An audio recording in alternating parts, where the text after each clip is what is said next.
And joining us, he's a former U.S. ambassador himself. He held the top job for Washington in the Central African Republic with numerous other foreign postings.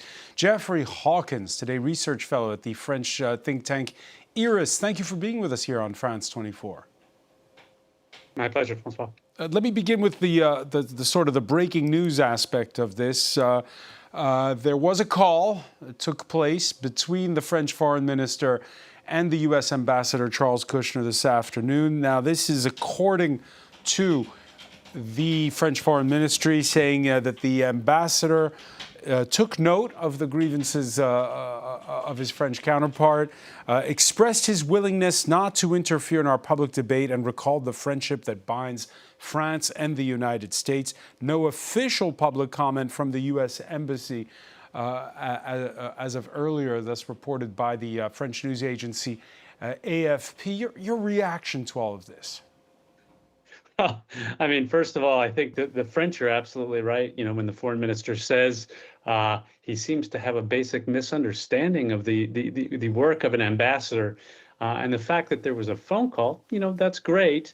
But the U.S. Embassy is not far from the foreign ministry. All the ambassador has to do is get in his car, drive across the Seine, and he's there. And if he's not willing to take that basic step, that communicate in the way that diplomats have for centuries, and it is certainly the preferred method of communication between two countries, particularly two countries that are as close as France and the United States are, I could see how that would put a big damper on the relationship generally, whatever the ministry says, and also make it very difficult for the ambassador to do his job here. So as ambassador, as chargé d'affaires, as political officer for various U.S. embassies around the world, what's your experience with a summoning? What is a summoning like, and what does it represent? Well, there are all kinds of reasons that a head of state or a foreign minister might summon an ambassador or someone at a lower rank in the embassy. But essentially, the fundamental, the classic, the traditional, the historic reasons for having an ambassador in one country is so that two countries can communicate.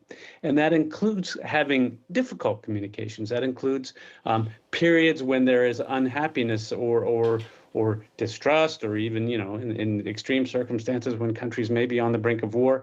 And responding to a summons like this is not, in diplomatic tradition, optional. It is the way that countries speak to one another.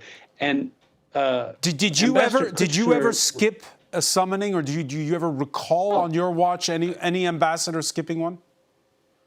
The thought would never in a million years have even crossed my mind, if for no other reason than if a head of state or a foreign minister has something important to say, we want to hear what it is and get that back to capital as quickly as possible and figure out how we're going to react to that. Just say, no, not really interested. I'm not going to show.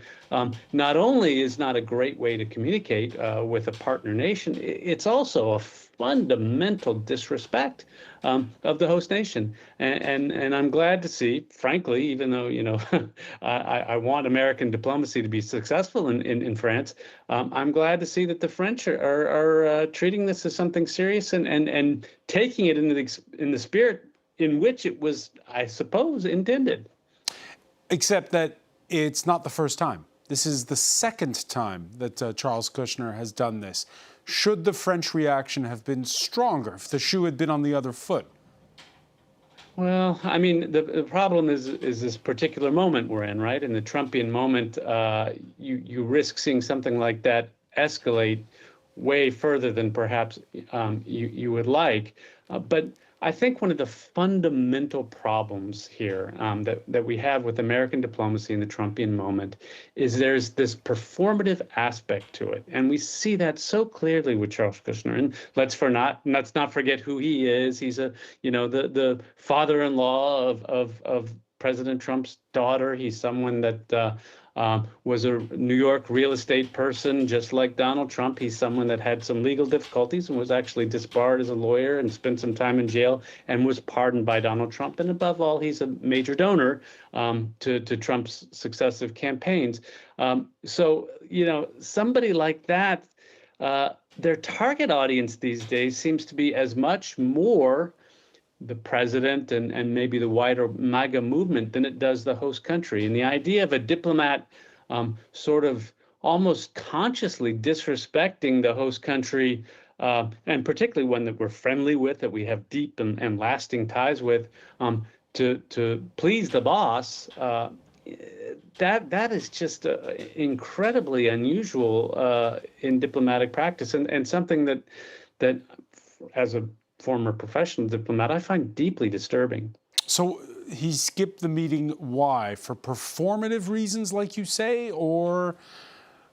The first instance was his criticism of essentially a criticism of President Macron's decision to recognize Palestine, and he, rather than raising it, if it was a concern for the U.S. government, which I'm sure it was, rather than raising it privately or whatever, Ambassador Kushner publishes an open letter in the in the Wall Street Journal, and that is not how things are done diplomatically. And again, he didn't publish it in Le Monde. He didn't come on France 24 to make this statement. He published it in an American newspaper, in a conservative American newspaper, because the audience really is as much or more an American one than a French one, and so that was clearly done in that way. And this second instance, this retweeting, this criticism of how France is handling the death of this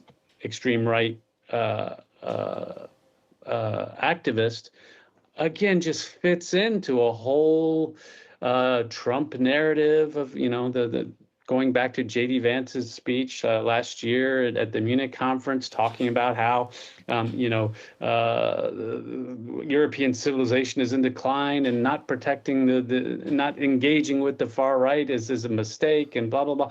All of this has to do with American politics and nothing to do with the relationship between France and the United States. Okay, but when you were an ambassador, the U.S. ambassador here. When you were an ambassador, you would speak to both the opposition and to the people who were in power, right?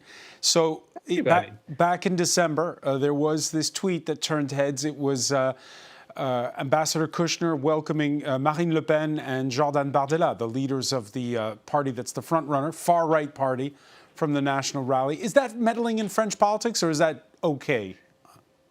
Meeting with somebody, no. And of course, diplomats around the world, I'm sure the French ambassador in Washington meets with Democrats just like he does with Republicans. That's within the pale, and you didn't see the French foreign minister react in the same way to that. Once you start publicly criticizing policy or publicly criticizing the country in what is essentially an internal debate, you are crossing a line that the Vienna Convention, which is sort of the Bible of diplomatic practice, right, says is not acceptable. The Vienna Convention says diplomats, ambassadors will not get involved in domestic political issues locally. And so meeting with an opposition figure, no, that's normal. Commenting on internal affairs in the way that we've seen Ambassador Kushner do more than once now, that's beyond the pale. And again, the reaction of the French foreign ministry is completely legitimate from a diplomatic point of view. Jeffrey Hawkins, so many thanks for joining us here on France 24. Thank you.